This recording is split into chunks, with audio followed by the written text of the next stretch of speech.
Welcome back. Shri Renuka Yellamma ಪುಣ್ಯಕ್ಷೇತ್ರದ ಬಗ್ಗೆ ಇನ್ನಷ್ಟು ಕಂಪ್ಲೀಟ್ ವರದಿ ಇಲ್ಲಿದೆ, ನೋಡ್ಕೊಂಡು ಬನ್ನಿ.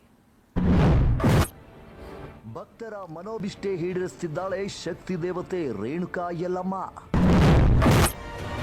ಯಲ್ಲಮ್ಮ ಕ್ಷೇತ್ರದ ಅಭಿವೃದ್ಧಿಗೆ ಸರ್ಕಾರದಿಂದ ಪ್ರಾಧಿಕಾರ ರಚನೆ.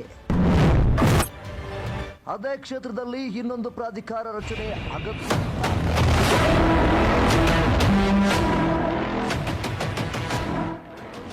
ಸವದತ್ತಿ ಶಕ್ತಿ ದೇವತೆ ಶ್ರೀ ರೇಣುಕಾ ಯಲ್ಲಮ್ಮ ದೇವಿಯ ಪುಣ್ಯಕ್ಷೇತ್ರ. ಬೇಡಿ ಬರುವ ಭಕ್ತರನ್ನು ನಿರಾಶೆಗೊಳಿಸಿದ್ದೇ ಇಲ್ಲ ಈ ತಾಯಿ. ಹಾಗಾಗಿಯೇ ವರ್ಷ ಪೂರ್ತಿ ದೇವಿಯ ಸನ್ನಿಧಿಗೆ ಲಕ್ಷಾಂತರ ಭಕ್ತರು ಬರ್ತಾರೆ. ತಮ್ಮ ಮನೋಭಿಷ್ಟೆಗಳ ಈಡೇರಿಕೆಗೆ ಹರಕೆ ಮಾಡಿಕೊಂಡು ಈಡೇರಿದಾಗ ಹರಕೆ ತೀರಿಸುವ ಸಂಪ್ರದಾಯವನ್ನು ಇಟ್ಟುಕೊಂಡು ಬಂದಿದ್ದಾರೆ. ಹಾಗಾಗಿಯೇ ಸವದತ್ತಿ ಉತ್ತರ ಕರ್ನಾಟಕ ಭಾಗದವರ ಪಾಲಿಗೆ ಎಲ್ಲವನ್ನೂ ಕರುಣಿಸುವ ಕಾಮಧೇನುವಾಗಿದ್ದಾಳೆ. ಈ ಕ್ಷೇತ್ರದ ಅಭಿವೃದ್ಧಿಗೆ ಪ್ರತ್ಯೇಕ ಪ್ರಾಧಿಕಾರವನ್ನೇ ರಚಿಸಿದೆ. ಇದಕ್ಕೆ ಪ್ರತಿ ವರ್ಷ 100 ಕೋಟಿ ಅನುದಾನ ನೀಡುತ್ತಾ ಬಂದಿದೆ.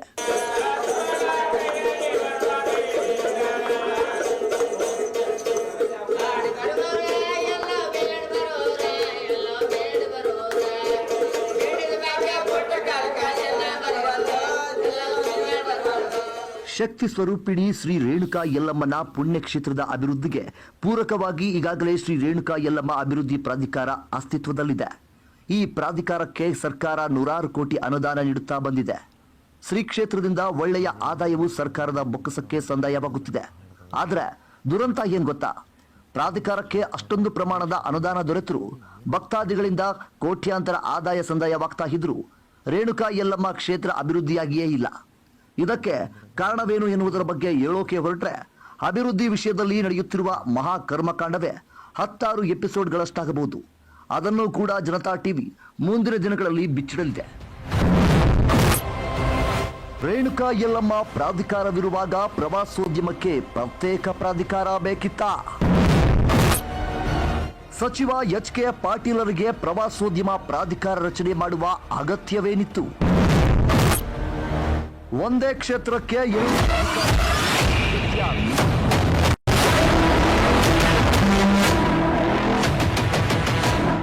ರೇಣುಕಾ ಯಲ್ಲಮ್ಮ ಪುಣ್ಯಕ್ಷೇತ್ರದ ಅಭಿವೃದ್ಧಿಗೆ ಪ್ರತ್ಯೇಕ ಪ್ರಾಧಿಕಾರ ಎದುರು ಅಲ್ಲಿಗೆ ಮತ್ತೊಂದು ಪ್ರಾಧಿಕಾರದ ರಚನೆ ಮಾಡಿರುವುದು ಭಕ್ತರ ಆಕ್ರೋಶಕ್ಕೆ ಕಾರಣವಾಗಿದೆ.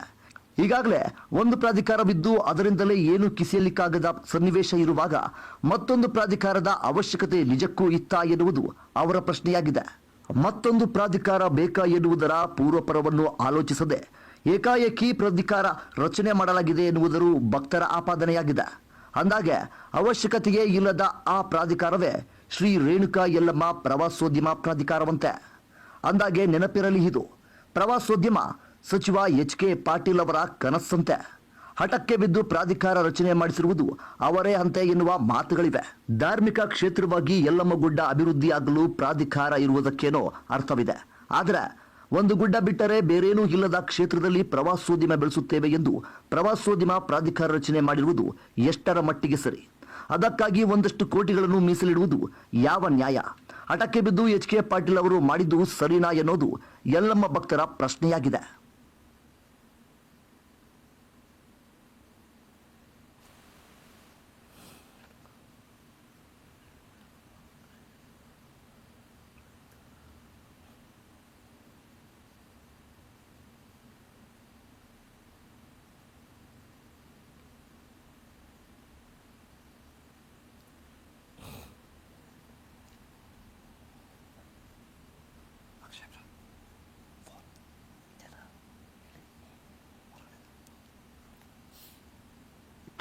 ಬೇರೆ ಏನೂ ಇರದ ಸ್ಥಳದಲ್ಲಿ ಪ್ರವಾಸೋದ್ಯಮ ಪ್ರಾಧಿಕಾರ ಆರಂಭಿಸಿರುವ ಎಚ್.ಕೆ. ಪಾಟೀಲರ ಅತಿಯಾದ ಆಸಕ್ತಿ, ಮುತುವರ್ಜಿತ ಹಿತಾಸಕ್ತಿಯನ್ನು ಸೂಕ್ಷ್ಮವಾಗಿ ಗಮನಿಸಿರುವ ಭಕ್ತರು ಇದರ ಹಿಂದೆ ಇರಬಹುದಾದ ಅಸಲಿ ಕಾರಣ ಹೇಳ್ತಾರೆ, ಕೇಳಿ.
ಕೇಳುದ್ರಲ್ಲ, ಎಚ್.ಕೆ. ಪಾಟೀಲರು ಎಲ್ಲಾ ಪ್ರದೇಶಗಳನ್ನು ಬಿಟ್ಟು ರೇಣುಕಾ ಯಲ್ಲಮ್ಮ ಕ್ಷೇತ್ರದಲ್ಲೇ ರೇಣುಕಾ ಯಲ್ಲಮ್ಮ ಪ್ರವಾಸೋದ್ಯಮ ಪ್ರಾಧಿಕಾರ ರಚಿಸುವ ಆಸಕ್ತಿಯನ್ನು ಏಕೆ ತೋರಿಸುತ್ತಿದ್ದಾರೆ ಎನ್ನುವುದರ ಬಗ್ಗೆ ಭಕ್ತಾದಿಗಳು ಕೊಟ್ಟ ಉತ್ತರವನ್ನ.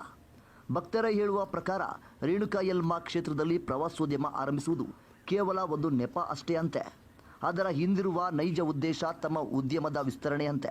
ಪವನ ವಿದ್ಯುತ್ ಅಂದ್ರೆ ವಿಂಡ್ ಮಿಲ್ ಉದ್ದಿಮೆಯಲ್ಲಿ ಹಣ ಹೂಡಿಕೆ ಮಾಡಿದ್ದಾರೆ ಎನ್ನಲಾಗುತ್ತಿರುವ ಪಾಟೀಲರು ಈ ಭಾಗದಲ್ಲಿ ಅದನ್ನು ವಿಸ್ತರಿಸುವ ಲಾಭದ ಉದ್ದೇಶ ಹೊಂದಿದ್ದಾರಂತೆ.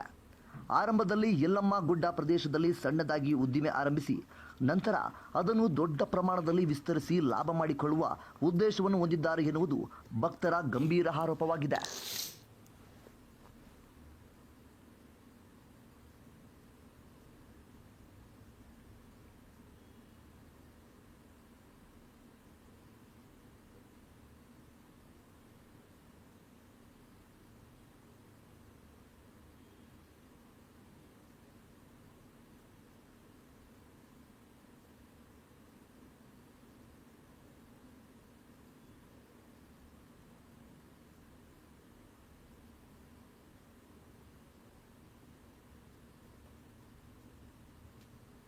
ಪ್ಲಾನ್ ಆಗಿದೆಯಂತೆ. ಅವರ ಕ್ಷೇತ್ರವಿರುವ ಗದಗ್ಗೂ ರೇಣುಕಾ ಯಲ್ಲಮ್ಮ ಕ್ಷೇತ್ರಕ್ಕೂ ಹೇಳಿಕೊಳ್ಳುವಷ್ಟು ದೂರ. ಸತ್ಯ ಗೊತ್ತಾದ ಮೇಲೂ ರೇಣುಕಾ ಯಲ್ಲಮ್ಮ ಪ್ರವಾಸೋದ್ಯಮ ಪ್ರಾಧಿಕಾರಕ್ಕೆ ಆಸ್ಪದ ಮಾಡಿಕೊಡುತ್ತಿರುವ ಸರ್ಕಾರದ ನಿರ್ಧಾರದ ಬಗ್ಗೆಯೂ ಭಕ್ತರು ಆಕ್ರೋಶವನ್ನು ವ್ಯಕ್ತಪಡಿಸಿದ್ದಾರೆ.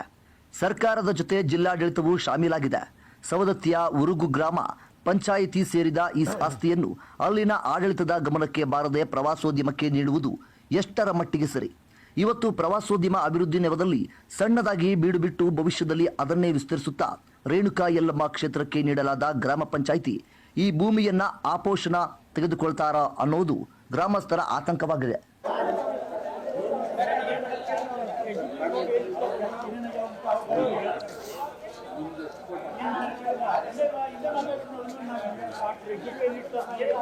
ಭಕ್ತರು ಆಪಾದಿಸುವಂತೆ ಎಚ್.ಕೆ. ಪಾಟೀಲರ ಉದ್ದೇಶ ಕೇವಲ ತಮ್ಮ ವಿಂಡ್ ಮಿಲ್ ಉದ್ದಿಮೆ ವಿಸ್ತರಿಸುವುದಷ್ಟೇ ಅಲ್ಲವಂತೆ. ಅದರ ಹಿಂದೆ ಸಿಲಿಕಾ ಮೈನಿಂಗ್ಗೆ ಎಂಟ್ರಿ ಆಗುವುದು ಕೂಡ ಆಗಿದೆಯಂತೆ.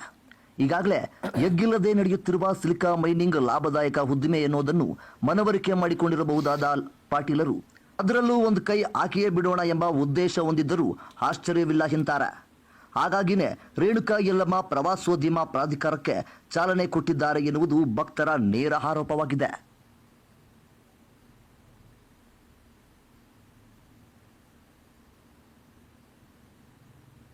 ಪಾಟೀಲರ ಹಿತಾಸಕ್ತಿಗೆ ಅವಕಾಶ ನೀಡಿರುವುದೇ ಘೋರಪರಾಧ ಎನ್ನುವುದು ಭಕ್ತರ ಆರೋಪವಾಗಿದೆ.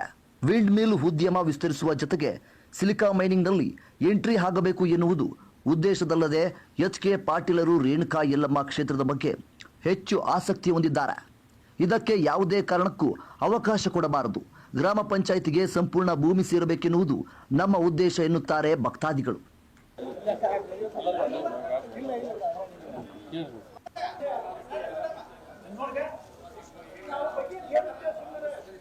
ಈ ಎಲ್ಲಾ ಗೊಂದಲಗಳಿಂದಾಗಿ ಶಿರಸಂಗಿ ಸಂಸ್ಥಾನಕ್ಕೊಳಪಡುತ್ತಿದ್ದ ಸಾವಿರಾರು ಎಕರೆ ಭೂಮಿಯ ಸ್ಥಿತಿ ಸದ್ಯಕ್ಕೆ ಡೋಲಾಯಮಾನವಾಗಿದೆ. ಟ್ರಸ್ಟ್ನಲ್ಲಿರುವ ಪದಾಧಿಕಾರಿಗಳಿಗೂ ಇದರ ಗೊಡವೆ ಬೇಡವಾಗಿದೆ ಎನಿಸುತ್ತೆ. ಯಾರಿಗೂ ಶಿರಸಂಗಿ ಸರ್ ದೇಸಾಯಿ ಅವರು ಸಮುದಾಯದ ಸರ್ವತೋಮುಖ ಪ್ರಗತಿಗೆ ಬಿಟ್ಟುಕೊಟ್ಟ ಸಂಪತ್ತನ್ನು ರಕ್ಷಿಸುವ ಹೊಣೆಗಾರಿಕೆಯನ್ನಾಗಲಿ ಕಾಳಜಿಯನ್ನಾಗಲಿ ಪ್ರದರ್ಶಿಸುತ್ತಿಲ್ಲ. ಇದು ಶಿರಸಂಗಿ ಸಂಸ್ಥಾನದ ಬಗ್ಗೆ ಅಪಾರವಾದ ಗೌರವ ಶ್ರದ್ಧೆಯನ್ನು ಇವತ್ತಿಗೂ ಇಟ್ಟುಕೊಂಡಿರುವ ಸಾವಿರಾರು ಭಕ್ತಾದಿಗಳನ್ನು ನಖಶಿಖಾಂತ ಹುರಿಸಿದೆ. ಈಗಾಗಲೇ ಧಾರ್ಮಿಕ ಚಟುವಟಿಕೆ ಬಿಟ್ಟರೆ ಪ್ರವಾಸೋದ್ಯಮಕ್ಕೆ ಅವಕಾಶವಿಲ್ಲ ಅನ್ನುವಂತಹ ಈ ಒಂದು ಸಂದರ್ಭದಲ್ಲಿಯೂ ಸಹ ಸತ್ಯ ಗೊತ್ತಾದ ಮೇಲೂ ಪ್ರಾಧಿಕಾರಕ್ಕೆ ಆಸ್ಪದ ಕೊಟ್ಟರೆ ಭಕ್ತಾದಿಗಳು ಖಂಡಿತವಾಗ್ಲೂ ಕೂಡ ಇಲ್ಲಿ ಕಿಡಿಯನ್ನ ಕಾರ್ತಾರೆ. ಸರ್ಕಾರದ ಜೊತೆ ಜಿಲ್ಲಾಡಳಿತವೂ ಸೇರಿದೆ ಎಂದು ಭಕ್ತರು ಈಗಾಗಲೇ ಆರೋಪವನ್ನ ಮಾಡ್ತಾ ಇದ್ದಾರೆ. ಇನ್ನು ಧಾರ್ಮಿಕ ಚಟುವಟಿಕೆ ಬಿಟ್ಟರೆ ಪ್ರವಾಸೋದ್ಯಮಕ್ಕೆ ಇಲ್ಲಿ ಅವಕಾಶವೇ ಇಲ್ಲ. ಸತ್ಯ ಗೊತ್ತಾದ ಮೇಲೂ ಪ್ರಾಧಿಕಾರಕ್ಕೆ ಆಸ್ಪದ ಕೊಟ್ಟರೆ ಖಂಡಿತವಾಗ್ಲೂ ಕೂಡ ಭಕ್ತರು ಕಿಡಿಯನ್ನ ಕಾರ್ತಾರೆ. ಸರ್ಕಾರದ ಜೊತೆ ಜಿಲ್ಲಾಡಳಿತವೂ ಸೇರಿದೆ ಎಂದು ಭಕ್ತರು ಈಗ ಆರೋಪವನ್ನ ಮಾಡ್ತಾ ಇದ್ದಾರೆ. ಸವದತ್ತಿಯ ಉಗರಗೋಡು ಗ್ರಾಮ ಪಂಚಾಯಿತಿಗೆ ಸೇರಿರುವಂತಹ ಆಸ್ತಿ ಏನಿದೆ ಯಾರ ಗಮನಕ್ಕೂ ಬಾರದೆ ಪ್ರವಾಸೋದ್ಯಮಕ್ಕೆ ನೀಡುವುದು ಎಷ್ಟರ ಮಟ್ಟಿಗೆ ಸರಿ? ವಿಂಡ್ ಮಿಲ್ ಉದ್ದಿಮೆ ಜೊತೆ ಸಿಲಿಕಾ ಮೈನಿಂಗ್ಗೆ ಎಂಟ್ರಿ ಕೊಡೋದಕ್ಕೆ ಏನಾದರೂ ಪ್ಲಾನ್ ಇದೆಯಾ ಅನ್ನುವಂತಹ ರೀತಿಯಲ್ಲಿ ಭಕ್ತಾದಿಗಳು ಅನುಮಾನವನ್ನು ಕೂಡ ಇಲ್ಲಿ ವ್ಯಕ್ತಪಡಿಸ್ತಾ ಇದ್ದಾರೆ. ಮುಖ್ಯವಾಗಿ ಇಲ್ಲಿ ನಾವು ಗಮನಿಸಬೇಕಾಗಿರುವಂತದ್ದು ಏನಪ್ಪಾ ಅಂತಂದ್ರೆ ಶ್ರೀ ರೇಣುಕಾ ಯಲ್ಲಮ್ಮ ಕ್ಷೇತ್ರದಲ್ಲಿ ಆ ಒಂದು ಕ್ಷೇತ್ರಕ್ಕೆ ಈಗಾಗಲೇ ಹೊಂದಿಕೊಂಡಿರುವಂತಹ ಪ್ರದೇಶ ಏನಿದೆ, ಈ ಒಂದು ಪ್ರದೇಶದಲ್ಲಿ ಸದ್ಯಕ್ಕೆ ಅಲ್ಲಿ ತಿರುಗ್ತಾ ಇರುವಂತಹ ವಿಂಡ್ಮಿಲ್ಗಳು ಎಲ್ಲ ಏನಿದಾವೆ ಅವೆಲ್ಲ ಪಾಟೀಲ್ ಅವ್ರದ್ದು ಅನ್ನುವಂತಹ ಆರೋಪಗಳು ಕೂಡ ಇದೆ. ಪಾಟೀಲ್ ಅವರ ಒಂದು ಕ್ಷೇತ್ರಕ್ಕಾಗಿರ್ಬೋದು ಅಥವಾ ಯಲ್ಲಮ್ಮ ಕ್ಷೇತ್ರಕ್ಕಾಗಿರ್ಬೋದು ತುಂಬಾ ದೂರ ಕೂಡ ಇಲ್ಲ, ಅಲ್ಲೇ ಹತ್ತಿರದಲ್ಲೇ ಇರುವಂತದ್ದು. ಅದಕ್ಕೋಸ್ಕರ ವಿಂಡ್ಮಿಲ್ ಉದ್ದಿಮೆಯನ್ನ ಏನಾದರೂ ವಿಸ್ತರಿಸಿದ್ರೆ ಎರಡೂ ಕಡೆ ಆರಾಮಾಗಿ ಜೀವನವನ್ನ ಮಾಡಬಹುದು ಅನ್ನುವಂತಹ ಮನಸ್ಥಿತಿಯಲ್ಲಿ ಏನಾದರೂ ಇದ್ದಾರಾ ಅನ್ನೋದೇ ಜನರ ಮತ್ತು ಭಕ್ತಾದಿಗಳ ಆರೋಪವಾಗಿರುವಂತದ್ದು. ಇನ್ನು ಧಾರ್ಮಿಕ ಚಟುವಟಿಕೆ ಬಿಟ್ರೆ ಯಾವುದೇ ರೀತಿಯಾಗಿ ಪ್ರವಾಸೋದ್ಯಮಕ್ಕೆ ಇಲ್ಲಿ ಅವಕಾಶಗಳಿಲ್ಲ. ಆದ್ರೂ ಸಹ ಈಗಾಗಲೇ ಸತ್ಯ ಗೊತ್ತಾದ ಮೇಲೂ ಪ್ರಾಧಿಕಾರಕ್ಕೆ ಆಸ್ಪದ ಕೊಟ್ರೆ ಖಂಡಿತವಾಗ್ಲೂ ಕೂಡ ಮುಂದಿನ ದಿನಗಳಲ್ಲಿ ಭಕ್ತರು ಕಿಡಿಯನ್ನ ಕಾರುವುದರಲ್ಲಿ ಯಾವುದೇ ರೀತಿಯಾದಂತಹ ಅನುಮಾನಗಳು ಕೂಡ ಇಲ್ಲ. ಯಾಕೆ ಅಂತಂದ್ರೆ ಇಲ್ಲಿ ಮುಖ್ಯವಾಗಿ ಒಂದು ಪ್ರಾಧಿಕಾರ ಇರುವಂತಹ ಸಂದರ್ಭದಲ್ಲಿ ಇನ್ನೊಂದು ಪ್ರಾಧಿಕಾರದ ಅವಶ್ಯಕತೆ ಏನಿತ್ತು ಅನ್ನೋದೇ ಭಕ್ತಾದಿಗಳ ಜನರ ಆಕ್ರೋಶವಾಗಿರುವಂತದ್ದು. ಉಗರಗೊಳ ಗ್ರಾಮ ಪಂಚಾಯಿತಿ ಪ್ರದೇಶವನ್ನು ಆಡಳಿತ ಈಗಾಗಲೇ ಈ ಒಂದು ಗಮನಕ್ಕೆ ಬಾರದೆ 1097 ಎಕರೆ ಪ್ರದೇಶವನ್ನ ಪ್ರವಾಸೋದ್ಯಮ ಪ್ರಾಧಿಕಾರ ರಚನೆಗೆ ಸರ್ಕಾರ ತನ್ನ ಸುಪರ್ದಿಗೆ ತೆಗೆದುಕೊಂಡಿದೆ. ಯಲ್ಲಮ್ಮ ಗುಡ್ಡದ ಮೇಲೆ ಪಂಚಾಯಿತಿಗೆ ಅಧಿಕಾರ ಇಲ್ಲವಂದ್ರೆ ಹೇಗೆ ಅನ್ನುವಂತಹ ರೀತಿಯಲ್ಲಿ ಪ್ರಶ್ನೆಯನ್ನ ಮಾಡ್ತಾ ಇರುವಂತದ್ದು. ಇಲ್ಲಿ ಈ ಒಂದು ಗೊಂದಲಗಳಿಂದ ಸಂಸ್ಥಾನಕ್ಕೊಳಪಟ್ಟ ಸಾವಿರಾರು ಎಕರೆ ಡೋಲಾಯಮಾನವಾಗ್ತಾ ಇದೆನಾ, ಕಣ್ಮರೆ ಆಗ್ತಾ ಇದೆನಾ ಅನ್ನುವಂತಹ ಅನುಮಾನಗಳು ಕೂಡ ಇಲ್ಲಿ ಮೂಡ್ತಾ ಇರುವಂತದ್ದು. ಮುಖ್ಯವಾಗಿ ಶ್ರೀ ರೇಣುಕಾ ಯಲ್ಲಮ್ಮ ಕ್ಷೇತ್ರ ಒಂದು ಪುಣ್ಯ ಕ್ಷೇತ್ರದಲ್ಲಿ ಆ ಒಂದು ಧಾರ್ಮಿಕ ಒಂದಂತ ಕ್ಷೇತ್ರದಲ್ಲಿ ಲಕ್ಷಾಂತರ ಭಕ್ತಾದಿಗಳು ಆಗಮಿಸ್ತಾರೆ, ದರ್ಶನವನ್ನ ಪಡಿತಾರೆ. ಆ ಒಂದು ಪುಣ್ಯ ಕ್ಷೇತ್ರದಲ್ಲಿ ಈ ರೀತಿಯಾದಂತಹ ಘಟನೆಗಳು ನಡೀತಾ ಇದೆನಾ ಅನ್ನುವಂತಹ ರೀತಿಯಲ್ಲಿ ಭಕ್ತಾದಿಗಳು ಸ್ಥಳೀಯರು ಈಗಾಗಲೇ ಅನುಮಾನವನ್ನು ಕೂಡ ವ್ಯಕ್ತಪಡಿಸ್ತಾ ಇದ್ದಾರೆ, ಆಕ್ರೋಶವನ್ನು ಕೂಡ ವ್ಯಕ್ತಪಡಿಸ್ತಾ ಇರುವಂತದ್ದು. ಇಲ್ಲಿ ಶಿರಸಂಗಿ ಸರ್ ದೇಸಾಯಿ ಸಮುದಾಯದ ಪ್ರಗತಿಗೆ ಏನು ಈಗಾಗಲೇ ದಾನವನ್ನ ಮಾಡಿರುವಂತದ್ದು, ಬಿಟ್ಟುಕೊಟ್ಟ ಸಂಪತ್ತನ್ನ ರಕ್ಷಿಸುವ ಹೊಣೆಯನ್ನಾಗಲಿ ಇಲ್ಲ ಅನ್ನುವಂತಹ ರೀತಿಯ ಪ್ರಶ್ನೆಗಳು ಸಹ ಇಲ್ಲಿ ಮೂಡ್ತಾ ಇದೆ. ಆಸ್ತಿ ಉಳಿಸಬೇಕೆನ್ನುವ ಕಾಳಜಿ ಇಲ್ಲದಿದ್ರೆ ರಾಜೀನಾಮೆ ನೀಡಬೇಕು. ಇವರೆಲ್ಲ ನೈತಿಕ ಹೊಣೆ ಹೊತ್ತು ರಾಜೀನಾಮೆ ಕೊಟ್ಟು ಹೊರ ನಡೆಯಲಿ ಅನ್ನೋದು ಅಲ್ಲಿನ ಭಕ್ತಾದಿಗಳ ಆಕ್ರೋಶವಾಗಿದೆ. ಶಿರಸಂಗಿ ಭಕ್ತರ ಸಹನೆ ಕಟ್ಟೆ ಒಡೆಯುವ ಮುನ್ನ ಎಚ್ಚೆತ್ತುಕೊಳ್ಳಿ, ನೀವೆಲ್ಲ ಗಾಢದಿದ್ದಗೆ ಜಾರಿರುವ ಟ್ರಸ್ಟಿಗಳು ಎಚ್ಚೆತ್ತುಕೊಳ್ಳಬೇಕಿದೆ ಅನ್ನುವಂತಹ ರೀತಿಯಲ್ಲಿ ಭಕ್ತಾದಿಗಳು ಆಕ್ರೋಶವನ್ನು ಕೂಡ ಇಲ್ಲಿ ವ್ಯಕ್ತಪಡಿಸ್ತಾ ಇದ್ದಾರೆ. ಮುಖ್ಯವಾಗಿ ಇದನ್ನೆಲ್ಲ ಸರಿಪಡಿಸಬೇಕಾಗಿರುವಂತಹ ವ್ಯಕ್ತಿಗಳು ಯಾರ್ಯಾರೆಲ್ಲ ಇದ್ದಾರೆ, ಈ ಒಂದು ಟ್ರಸ್ಟ್ಗೆ ಸಂಬಂಧಪಟ್ಟಂತಹ ವ್ಯಕ್ತಿಗಳು ಯಾರೆಲ್ಲ ಇದ್ದಾರೆ, ಇದರ ಬಗ್ಗೆ ಧ್ವನಿಯನ್ನ ಎತ್ತರಿ. ಇಲ್ಲಿ ಆಗ್ತಾ ಇರುವಂತಹ ಸಮಸ್ಯೆಗಳ ಬಗ್ಗೆ, ಇಲ್ಲಿ ಏನೆಲ್ಲ ಅನ್ಯಾಯಗಳು ಆಗ್ತಾ ಇದೆ ಅನ್ನುವಂತಹ ಆರೋಪಗಳು ಎಲ್ಲ ಏನು ಕೇಳಿ ಬರ್ತಾ ಇದೆ, ಅದರ ವಿರುದ್ಧವಾಗಿ ಧ್ವನಿಯನ್ನ ಎತ್ತಿ ಏನೇನೆಲ್ಲ ಆಗ್ತಾ ಇದೆ ಈ ಒಂದು ಜವಾಬ್ದಾರಿಯನ್ನು ತೆಗೆದುಕೊಂಡಿರುವಂತಹ ವ್ಯಕ್ತಿಗಳು ಖಂಡಿತವಾಗ್ಲೂ ಕೂಡ ಇಲ್ಲಿ ಧ್ವನಿಯನ್ನ ಎತ್ತಲೇಬೇಕು. ಯಾಕೆ ಅಂತಂದ್ರೆ ಮುಂದಿನ ದಿನಗಳಲ್ಲಿ ಖಂಡಿತವಾಗ್ಲೂ ಕೂಡ ಈಗಾಗಲೇ ಅಲ್ಲಿನ ಭಕ್ತಾದಿಗಳು ಮತ್ತು ಅಲ್ಲಿನ ಸ್ಥಳೀಯರು ಕೂಡ ಈಗಾಗಲೇ ಏನು ಒಂದು ಆಕ್ರೋಶವನ್ನು ವ್ಯಕ್ತಪಡಿಸ್ತಾ ಇದ್ದಾರೆ. ಇದು ದೊಡ್ಡ ಮಟ್ಟದ ರೀತಿಯಲ್ಲಿ ಹೋಗುವಂತಹ ಎಲ್ಲಾ ಸಾಧ್ಯತೆಗಳು ಕೂಡ ಇದೆ.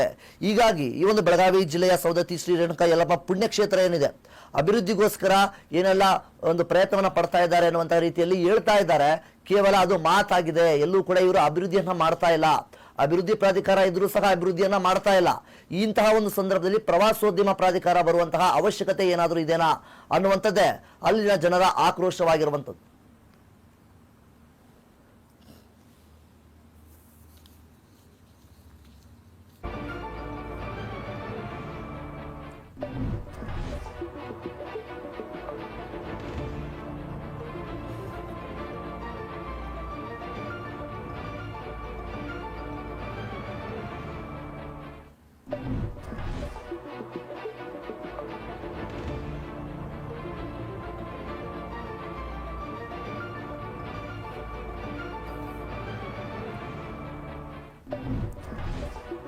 ಬೆಳಗಾವಿ ಜಿಲ್ಲೆಯ ಸವದತ್ತಿಯ ಶ್ರೀ ರೇಣುಕಾ ಯಲ್ಲಮ್ಮ ಪುಣ್ಯಕ್ಷೇತ್ರ ಏನೋ ಒಂದು ಅಭಿವೃದ್ಧಿಗೆ ಈಗಾಗಲೇ ಸರ್ಕಾರದಿಂದ ರೇಣುಕಾ ಯಲ್ಲಮ್ಮ ಅಭಿವೃದ್ಧಿ ಪ್ರಾಧಿಕಾರ ಇದೆ. ಆದರೂ ಸಹ ಈ ಒಂದು ಅಭಿವೃದ್ಧಿ ಪ್ರಾಧಿಕಾರ ಏನಿದೆ ಈಗಾಗಲೇ ವರ್ಷಕ್ಕೆ 106 ಕೋಟಿ ಅನುದಾನ ಬರುತ್ತೆ, ಕೋಟ್ಯಾಂತರ ಆದಾಯ ಇರುತ್ತೆ.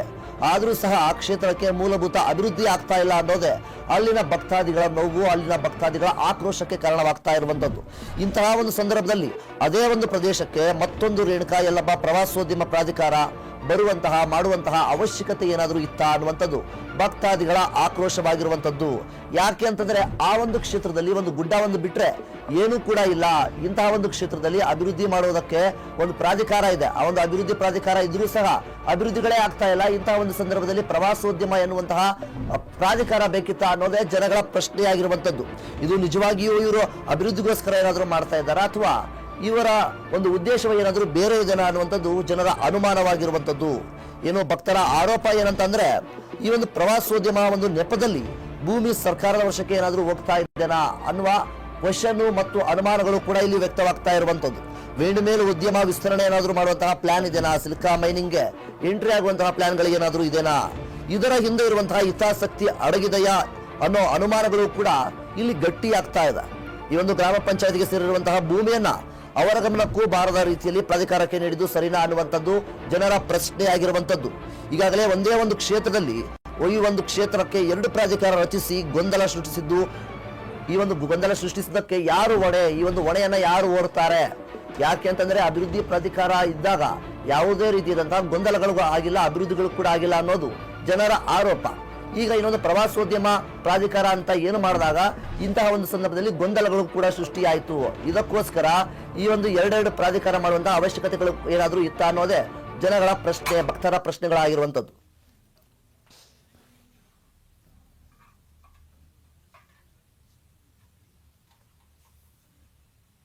ಇದ್ರ ಬಗ್ಗೆ ನಮ್ಮ ಜೊತೆ ಮಾತನಾಡೋದಕ್ಕೆ ಚಂದ್ರಶೇಖರ್ ನಾಗಪ್ಪ ಹಳ್ಳದವರು ನಮ್ಮ ಜೊತೆ ಇದ್ದಾರೆ. ಸರ್ ನಮಸ್ಕಾರ. Hello sir. ಸರ್ ನಮ್ಮ ಧ್ವನಿ ಕೇಳಿಸ್ತಾ ಇದ್ದಾನ ಸರ್? ಕೇಳಿಸ್ತಾ ಇದೆ ಸರ್. ಸರ್ ನಮಸ್ಕಾರ. ಈಗ ಮುಖ್ಯವಾಗಿ ಶ್ರೀ ರೇಣುಕಾ ಯಲ್ಲಮ್ಮ ಕ್ಷೇತ್ರದಲ್ಲಿ 2 ಪ್ರಾಧಿಕಾರ ಮಾಡುವಂತಹ ಅವಶ್ಯಕತೆ ಇತ್ತ ಅನ್ನುವಂತಹ ರೀತಿಯಲ್ಲಿ ಭಕ್ತಾದಿಗಳು ಈಗ ಪ್ರಶ್ನೆಯನ್ನ ಮಾಡ್ತಾ ಇದ್ದಾರೆ ಸರ್. ಇದ್ರ ಬಗ್ಗೆ ಹೇಳೋದಾದ್ರೆ ಸರ್, ಅವರು 2 ಪ್ರಾಧಿಕಾರ ಮಾಡಿ ನಮ್ದು ಸೌದತ್ತಿ ಯಲ್ಲಮ್ಮ ಊರುಗಳೆಲ್ಲಮ್ಮ, ಅದು ಸೌದತ್ತಿ ಯಲ್ಲಮ್ಮ ಅಂತ ಮಾಡ್ಕೊಂಡಿದ್ದಾರೆ. ಓಕೆ. ಊರುಗಳೆಲ್ಲಮ್ಮ ಅಂತ ಇತಿಹಾಸದೊಳಗೂ ಊರುಗಳೆಲ್ಲಮ್ಮ ಐತಿ ಸರ್. ಇನ್ನೊಂದೇನು 2 ಪ್ರಾಧಿಕಾರ ಮಾಡೋದೇನು, ರಾಜಕಾರಣಿಗಳು ದೊಡ್ಡ ದೊಡ್ಡ ಲೀಡರ್ಗಳು ಬಿಸ್ನೆಸ್ ಮಾಡಕ ಅಂದ್ರೆ ಹೌದು, ಸೋಲಾರ್ ಪ್ಲಾಂಟೇಶನ್ ಮಾಡೋದು, ಈಗ ಫ್ಯಾನ್ ಕುಂದಿಸಿ ಕರೆಂಟ್ ಉತ್ಪತ್ತಿ ಮಾಡೋದು. ಎಸ್ ಕೆ ಪಾಟೀಲ್ರದು ಯಾಕಪ್ಪ ಪ್ರವಾಸೋದ್ಯಮ ಅವ್ರ ಇಲಾಖೆ.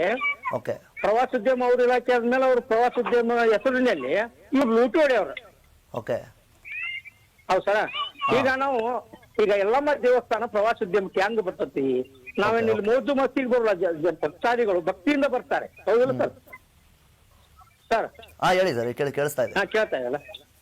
ಭಕ್ತಿಯಿಂದ ಬರ್ತಾರೆ.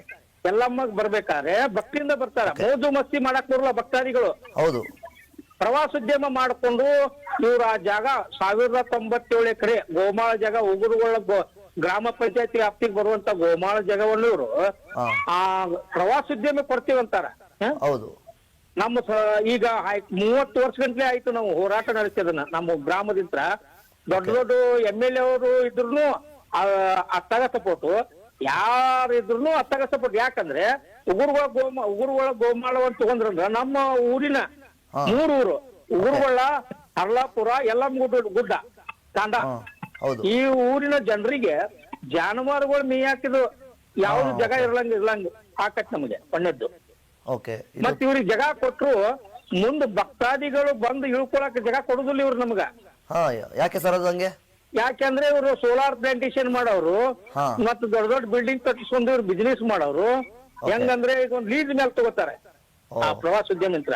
ಲೀಸ್ ಮೇಲೆ ತಗೊಂಡು ಇವ್ರು ಅದನ್ನ ಬಿಲ್ಡಿಂಗ್ ಕಟ್ಟೋದು ವಿತ್ ಏನೋ ಒಟ್ಟ ಸೋಲಾರ್ ಪ್ಲಾಂಟೇಶನ್ ಅದು ಬಹಳ ಐತಿ ಅವ್ರದ್ದು. ಯಾರ್ದು? ನಮ್ಮ ಎಚ್ ಕೆ ಪಾಟೀಲ್ ಅವ್ರದ್ದು.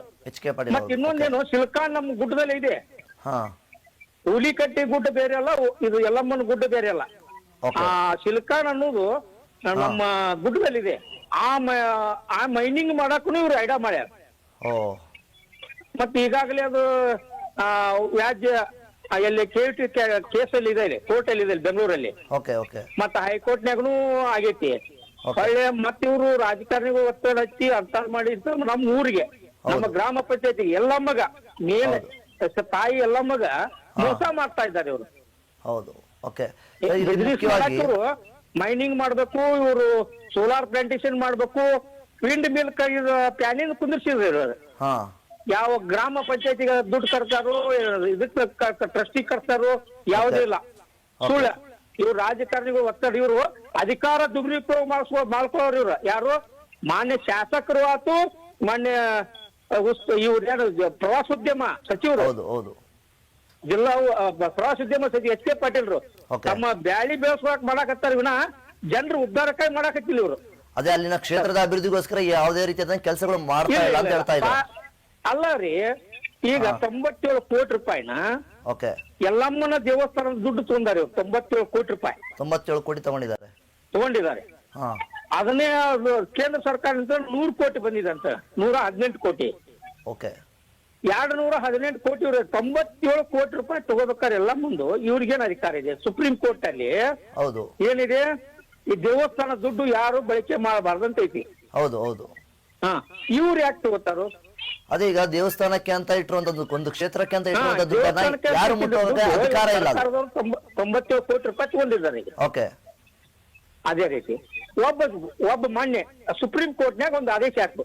ಏನಾಯ್ತು, ಗೋಮಾಳ ಜಾಗದಾಗ ಒಬ್ಬ ವ್ಯಕ್ತಿ, ಬಡ ವ್ಯಕ್ತಿ, ಮನಿ ಇಲ್ಲ, ಮನಿ ಕಟ್ಕೊಂಡ್ರ ಅವ್ನ್ ದಂಡ ಹಾಕಿದ್ರು, ಒಳ್ಳೆ ಅವ್ನ್ ಜೈಲ್ ಶಿಕ್ಷೆ ಮಾಡಿದ್ರು. ಇದು ಐತೆ, ನಿಜ ಸರ್ ಮಾಡಿದ್ರು. ಓಕೆ. ಇವ್ರಿಗೆ ಯಾಕೆ ಆಗೋಲ್ಲ? ಹೌದು, ಬೇರೆ ಇವ್ರಿಗೊಂದು ಬೇರೆ. ಅದೇ ಈಗ ಕ್ಷೇತ್ರಕ್ಕೆ ಅಂತ ಏನು ಒಂದು 100 ಕೋಟಿಯನ್ನು ಅವ್ರು ಕೊಟ್ಟಿರ್ತಾರೆ, ಅದನ್ನ ಕ್ಷೇತ್ರಕ್ಕೆ ಬಳಸ್ಕೊಳ್ಬೇಕಲ್ವಾ? ಹೌದು, ಬಳಸ್ಕೋಬೇಕು. ಇಲ್ಲಿ ಎಲ್ಲಾ ಅವ್ಯವಹಾರ, ಎಲ್ಲಮ್ಮ ದೇವಸ್ಥಾನದಲ್ಲಿ ಎಲ್ಲಾ ಅವ್ಯವಹಾರ. ಈಗ 2 ತಿಂಗಳಿಂದ ಜಾತ್ರೆ ಚಾಲು ಆಗತ್ ನೋಡ್ತೀರಿ ನೀವು, ಬಂದು ಸ್ಟುಡಿಯೋ ಬಂದು ನೀವು ವಿಡಿಯೋ ಮಾಡ್ಕೊಂಡು ಎಲ್ಲಾ ಅವ್ಯವಹಾರ. ಏನಿಲ್ಲ, ಅಭಿವೃದ್ಧಿ ಇಲ್ಲ, ನೀರಿಲ್ಲ, ಕುಡಿಯಕ್ ನೀರಿಲ್ಲ, ಬೆಳಕಿಲ್ಲ. ಓಕೆ. ಇಷ್ಟೆಲ್ಲ ಸಮಸ್ಯೆ ಇದ್ರು ಕೂಡ ಈಗ ಇದ್ರ ಬಗ್ಗೆ ಯಾರು ಕೂಡ ಧ್ವನಿಯನ್ನು ಎತ್ತಾ ಇಲ್ಲ. ಜನಿನೂ ಕೇಳ್ತಾ ಇದ್ದೇವೆ ನಾವು, ಎಲ್ಲಾ ಮಾತಾಡಿದ್ದೇವೆ, ಅರ್ಜಿ ಕೊಟ್ಟಿದ್ದೇವೆ, ಎಲ್ಲಾ ಮಾಡಿದೇವೆ ನಾವು. ಸಾರ್ವಜನಿಕರಿಂದ ಏನ್ ಬಂದಿದ್ದವರು ಇದನ್ನ ಕ್ರಮ ತಗೋವಲ್ದು. ಈಗ ಮೊದಲು ಸಿದ್ದರಾಮಯ್ಯ ಸಾಹೇಬ್ರು ಇದ್ದಾಗ 136 ಕೋಟಿ ರೂಪಾಯಿ ಸರ್ಕಾರ ಬಿಡುಗಡೆ ಮಾಡಿದ್ರು. ಅದ್ ಎಲ್ಲಿ ಬಿಡುಗಡೆ ಆಗಿದ್ದು, ಏನ್ ದುಡ್ಡು ಆಯ್ತು, ಏನ್ ಕೆಲಸ ಆಯ್ತು ಅನ್ನೋದು ಗೊತ್ತಾಗ್ತಾ ಇಲ್ಲ. ಅದೇ ಸರ್, ಇನ್ನೊಂದು ಈಗ ಏನು ಒಂದು ಅಭಿವೃದ್ಧಿ ಪ್ರಾಧಿಕಾರ ಅಂತ ಏನಿತ್ತು ಇದಕ್ಕಿಂತ ಮುಂಚೆ, ಆ ಒಂದು ಅಭಿವೃದ್ಧಿ ಪ್ರಾಧಿಕಾರ ಅಂತ ಇದ್ದಾಗಲಾದ್ರೂ ಅಭಿವೃದ್ಧಿ ಏನಾದ್ರೂ ಆಗಿದೆ, ಅಭಿವೃದ್ಧಿ ಏನಾದ್ರೂ ಕ್ಷೇತ್ರ ದೇವಸ್ಥಾನ ಮುದ್ರಾ ಇಲಾಖೆ ಇದ್ದಾಗ ಅಭಿವೃದ್ಧಿ ಆಗಿದ್ದು ವಿನ ಹೊಳ್ಳಿಲ್ಲ. ನಾವು ಪಂಚಾಯತ್ ರಾಜ್ ಇಲಾಖೆಯಿಂದ 70 ಕೋಟಿ ರೂಪಾಯಿ ಅನುದಾನ ತಂದಾರ. ನಮ್ಮ ಗ್ರಾಮ ಪಂಚಾಯತಿ 70 ಕೋಟಿ ರೂಪಾಯಿ ಅನುದಾನ ತಂದಾರ. ಗ್ರಾಮ ಪಂಚಾಯತಿ ಉಗುರುಗಳಂತೆ ಒಂದು ಬೋರ್ಡ್ ಹಾಕಿಲ್ಲ ಇವರು. ಸೊ ಈಗ ಅಭಿವೃದ್ಧಿ ಬಗ್ಗೆ ಒಂದು ಬಿಟ್ಟು ಅಲ್ಲಿ ಇಲ್ಲ, ಇನ್ನ ಏನೇನೆಲ್ಲ ನಡೀತಾ ಇದೆ ಎಲ್ಲ ಕರೆಕ್ಟ್ ಆಗಿ ಸಲೀಸಾಗಿ ನಡ್ಕೊಂಡು ಹೋಗ್ತಾ ಇದ್ದಾನೆ? ಯಾವುದೇ ರೀತಿಯ ಸಮಸ್ಯೆಗಳು ಏನಾದ್ರು ಇದೆನಾ? ಸಮಸ್ಯೆ ಇದೆ ಸರ್, ಸಮಸ್ಯೆ ಇದೆ. ಈಗ ಏನೈತಲ್ಲ, ಪ್ರವಾಸೋದ್ಯಮ ಅನ್ನೋದು ಐತಲ್ಲ, ಇದು ನಮ್ಮ ಯಲ್ಲಮ್ಮನ ದೇವಸ್ಥಾನಕ್ಕೆ ಮಾರಕ ಅಂತೇಳಿ ನಮ್ಮದು. ಯಾಕಂದ್ರ ಈಗ ಪ್ರವಾಸೋದ್ಯಮ ಅನ್ನೋದಕ್ಕ ಉದ್ಯಮ ನಡ್ಸಾಕ ಪ್ರವಾಸೋದ್ಯಮ ನಮ್ದೇನು, ಪ್ರವಾಸೋದ್ಯಮದೇನು ಪ್ರವಾಸಿ ಸ್ಥಾನ ಅಲ್ಲ ನಮ್ಮ ದೇವಸ್ಥಾನ. ಇಲ್ಲಿ ಮೋಜು ಮಸ್ತಿಗೆ ಬರೋದಿಲ್ಲ. ಮೋಜು ಮಸ್ತಿಗೆ ಇದ್ರ ಪ್ರವಾಸಸ್ಥಾನ ಗೋವಾಕ್ ಹೋಗ್ರಿ, ಆ ಪ್ರವಾಸೋದ್ಯಮ. ಈಗ ಯಾವ್ದಾದ್ರು ಬೀಚ್ ಐತೆ ನಮ್ಮಲ್ಲಿ. ಧನ್ಯವಾದಗಳು ಸರ್ ಮಾಹಿತಿಗಾಗಿ. ನೀವೇ ವಿಚಾರ ಮಾಡಿ. ಇದಿಷ್ಟು ಚಂದ್ರಶೇಖರ್ ನಾಗಪಾಳ್ಯದವರ ಮಾತುಗಳಾಗಿರುವಂತದ್ದು. ಇಲ್ಲಿ ಮುಖ್ಯವಾಗಿ ಈ ಒಂದು ಶ್ರೀ ರೇಣುಕಾ ಯಲ್ಲಮ್ಮ ಒಂದು ಪುಣ್ಯಕ್ಷೇತ್ರದಲ್ಲಿ ನಡಿಬೇಕಾಗಿರುವಂತಹ ಪುಣ್ಯ ಕಾರ್ಯಗಳು ಯಾವೂ ಕೂಡ ಆಗ್ತಾ ಇಲ್ಲ. ಮುಖ್ಯವಾಗಿ ಅಭಿವೃದ್ಧಿ ಆಗಬೇಕಾದಂತಹ ಕಾರ್ಯಗಳಾಗಿರ್ಬೋದು, ಆ ಒಂದು ಕ್ಷೇತ್ರಕ್ಕೆ ಬರುವಂತಹ ಏನೆಲ್ಲ ಒಂದು ಆದಾಯ ಏನಿದೆ ಅದನ್ನ ಸರಿಯಾದ ರೀತಿಯಲ್ಲಿ ಬಳಸ್ಕೊಳ್ತಾ ಇಲ್ಲ ರಾಜಕಾರಣಿಗಳು ಅನ್ನುವಂಥದ್ದು ಅವರ ಆರೋಪವಾಗಿರುವಂಥದ್ದು. ಯಾಕೆ ಅಂತಂದ್ರೆ ಒಂದು ಕ್ಷೇತ್ರಕ್ಕೆ ಅಂತಂದ್ರೆ ಆ ಒಂದು ಕ್ಷೇತ್ರಕ್ಕೆ ಒಂದಿಷ್ಟು ಆದಾಯ ಬರ್ತಾ ಇರುತ್ತೆ. ಆ ಒಂದು ಆದಾಯದ ಒಂದು ಲೆಕ್ಕಾಚಾರವನ್ನು ಸಹ ಇವರು ನೀಡಲೇಬೇಕು ಖಂಡಿತವಾಗ್ಲು. ಆದ್ರೆ ಆ ಒಂದು ಆದಾಯದ ಲೆಕ್ಕಾಚಾರವನ್ನು ಸಹ ನೀಡ್ತಾ ಇಲ್ಲ. ಆ ಆದಾಯ ಎಲ್ಲಿ ಹೋಗ್ತಾ ಇದೆ? 106 ಕೋಟಿ ರೂಪಾಯಿಗಳನ್ನ ಇವರು ಏನ್ ಬಳಸ್ಕೊಳ್ತಾ ಇದ್ದಾರೆ, ಒಂದು ಲೆಕ್ಕಾಚಾರವನ್ನು ಸಹ ಇಲ್ಲಿ ಕೊಡ್ತಾ ಇಲ್ಲ ಅನ್ನೋದೇ ಅಲ್ಲಿನ ಗ್ರಾಮಸ್ಥರ ಮತ್ತು ಸ್ಥಳೀಯರ ಆರೋಪ ಮತ್ತು ಆಕ್ರೋಶಕ್ಕೆ ಕಾರಣವಾಗ್ತಾ ಇದೆ. ಮುಖ್ಯವಾಗಿ ಒಂದು ಪುಣ್ಯಕ್ಷೇತ್ರದಲ್ಲಿ ನಡಿಬೇಕಾಗಿರುವಂತಹ ಅಭಿವೃದ್ಧಿ ಕೆಲಸಗಳು ಕೂಡ ಆಗ್ತಾ ಇಲ್ಲ. ಒಂದು ಗುಡ್ಡ ಬೆಟ್ಟ ಇರುವಂತಹ ಒಂದು ಕೇವಲ ಗುಡ್ಡಗಳಿರುವಂತಹ ಒಂದು ಕ್ಷೇತ್ರದಲ್ಲಿ ಅಭಿವೃದ್ಧಿ ಮಾಡೋದಕ್ಕೂ ಕೂಡ ಇವ್ರ ಕೈಯಲ್ಲಿ ಆಗ್ತಾ ಇಲ್ಲ. ಏನೋ ಒಂದು ಅಭಿವೃದ್ಧಿ ಪ್ರಾಧಿಕಾರ ಅಂತ ಏನಿತ್ತು, ಆ ಒಂದು ಸಂದರ್ಭದಲ್ಲಿ ಅಭಿವೃದ್ಧಿ ಕೆಲಸಗಳು ಒಂದಿಷ್ಟರ ಮಟ್ಟಿಗೆ ಆದ್ರೂ ಕಂಡಿದ್ದಾವೆ. ಅದಾದ ನಂತರ ಯಾವಾಗ ಪ್ರವಾಸೋದ್ಯಮ ಪ್ರಾಧಿಕಾರ ಅನ್ನುವಂಥದ್ದು ಬಂತು, ಆಗ ಯಾವುದೇ ರೀತಿಯಾದಂತಹ ಅಭಿವೃದ್ಧಿ ಕೆಲಸಗಳು ಆಗ್ತಾ ಇಲ್ಲ. ಒಂದೇ ಒಂದು ಪ್ರಾಧಿಕಾರ ಇದ್ದಾಗ ಎಲ್ಲವೂ ಕೂಡ ಚೆನ್ನಾಗಿ ನಡೆದುಕೊಂಡು ಹೋಗ್ತಾ ಇತ್ತು. ಯಾವಾಗ ಎರಡೆರಡು ಪ್ರಾಧಿಕಾರಗಳು ನಡೆದವು, ಯಾವಾಗ ಎರಡೆರಡು ಪ್ರಾಧಿಕಾರಗಳು ರಚನೆಗಳಾದವು, ಆಗಿಂದ ಈ ರೀತಿಯಾದಂತಹ ಸಮಸ್ಯೆಗಳು ತುಂಬಾನೇ ಕಾಣ್ತಾ ಇದ್ದಾವೆ ಅನ್ನುವಂಥದ್ದು ಜನರ ಮತ್ತು ಸ್ಥಳೀಯರ ಆರೋಪ ಮತ್ತು ಆಕ್ರೋಶವಾಗಿರುವಂಥದ್ದು.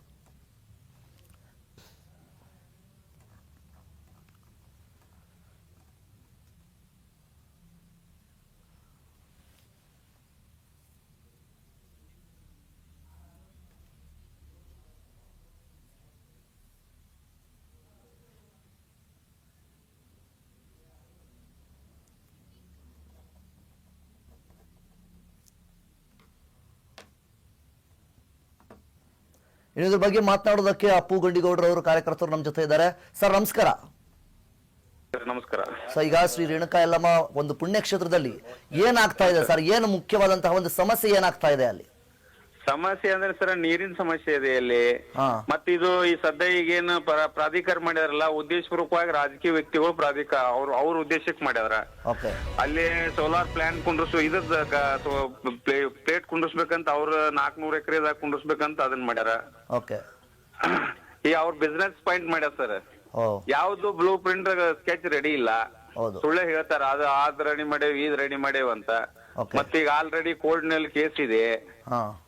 ಕೋರ್ಟ್ ನಲ್ಲಿ ಕೇಸ್ ಇದ್ರು ಅದ್ರ ಬಗ್ಗೆ ಆಸಕ್ತಿ ತಗೊಂಡ್ರ. ಓಕೆ. ಮತ್ತೆ 2018 ಸರ್ 130 ಕೋಟಿ ರೂಪಾಯಿ ಇದು ಡೆವಲಪ್ ಇದಕ್ ಸ್ಯಾಂಕ್ಷನ್ ಮಾಡಿದ್ರ. ಯಾರು? ಸಿದ್ದರಾಮಯ್ಯ ಸಾಹೇಬರು ಸಿಎಂ ಇದ್ರ. ಹೌದು. ಅವಾಗಿನ್ನು ಇನ್ನೂವರೆಗೂ ಜಾತ್ರೆ ಮಂದಿಗೆ ನೀರಿನ ಹಾಹಾಕಾರ ಇದೆ ಇಲ್ಲಿ. ಓಕೆ. ಅವನ್ನ ಕಟ್ಟಿ ಹಂಗ ಬಿಟ್ಟಿದಾರ ಸರ್. ಓ. ಫಿಲ್ಟರ್ ನೀರು. ಓಕೆ. ಓಕೆ. ಯಾವನು ಚಲೋ ಮಾಡಿಲ್ಲ. ಹೊಳ್ಳಿ ಜನರಿಗೆ ನೀರು ಕೊಟ್ಟಿಲ್ಲ. ಹಾ. ಹೊಳ್ಳಿ ಅವ್ನು ಯಾವ ಇಲಾಖೆಗೂ ಹೆಂಡರ್ ಕೊಟ್ಟಿಲ್ಲ. ಓ. ಅವಕ್ ನೇಮ್ ಬೋರ್ಡ್ ಇಲ್ಲ ಯಾವಕ್ಕೂ. ಈಗ ಒಂದು ಅಭಿವೃದ್ಧಿ ಪ್ರಾಧಿಕಾರ ಯಾವಾಗ ಒಂದು ಪ್ರವಾಸೋದ್ಯಮವಾದಂತಹ ಪ್ರಾಧಿಕಾರ ಬಂತು ಆಗ್ಲಿಂದ ಈ ರೀತಿಯಾದ ಸಮಸ್ಯೆಗಳು ಆಗ್ತಾ ಇದೆನಾ ಅಥವಾ ಮೊದ್ಲಿಂದಾನೇ ಈ ರೀತಿಯಾದ ಸಮಸ್ಯೆಗಳಿದ್ವು ಸರ್? ಮೊದ್ಲಿಂದನೇ ಇದೆ ಸರ್. ಈಗ ಇದು ಉದ್ದೇಶಪೂರ್ವಕವಾಗಿ ಈಗ ಮಾಡಿದ್ದಾರೆ. ಇದೊಂದು ಏನೋ ಸ್ಕ್ಯಾಮ್ ಇದು. ಹೌದು.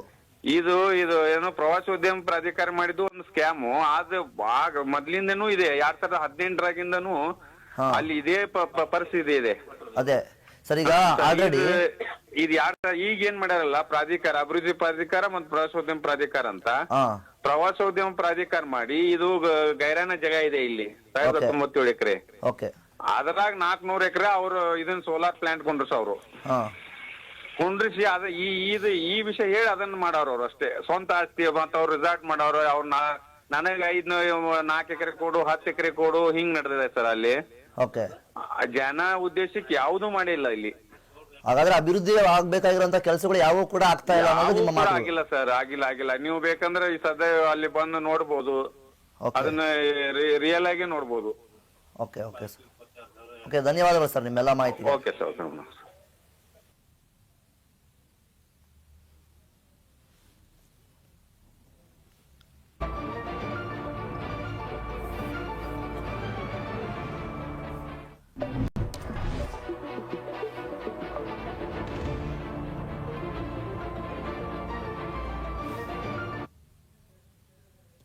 ಇನ್ನು ಶ್ರೀ ರೇಣುಕಾ ಯಲ್ಲಮ್ಮ ಪುಣ್ಯಕ್ಷೇತ್ರದಲ್ಲಿ ಆಗ್ತಾ ಇರುವಂತಹ ಅನ್ಯಾಯಗಳು ಖಂಡಿತವಾಗ್ಲೂ ಬಟಾಬಯಲು ಆಗಬೇಕು ಅಂತ ಹೇಳುತ್ತಾ ಇದಾಗಿತ್ತು ಇವತ್ತಿನ ಸುದ್ದಿ. ಮತ್ತೆ ಸುದ್ದಿಗಾಗಿ ನೋಡ್ತಾ ಇರಿ ಜನತಾ ಟಿವಿ, ಸದಾ ಜನಪರ.